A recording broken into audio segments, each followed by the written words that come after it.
Ағашым, омен қыздың бағажым, ертек айтып бергесін, тағы айтар ағашым. Құлыншағым, ертек айтып берейін, қасыма отыра ғой. Түлкішек, түнде қайда барасың? Әжем үйіне барамын. Әжең саған не береді?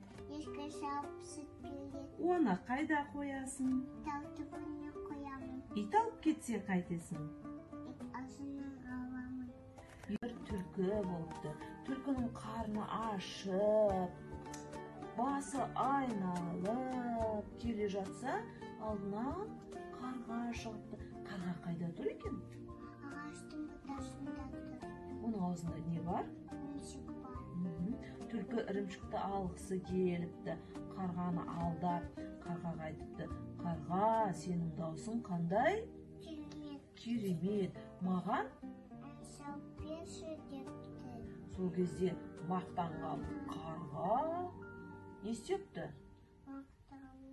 Қар депті. Сосын азуымен ірімшікті шіпетті. Оны түлкі Ап деп жеп қойыпты. Сонымен аңқау қарға түлкіге алданып қалыпты. Маңғыт Саңғыт деген осы екен. рахмет, балақан.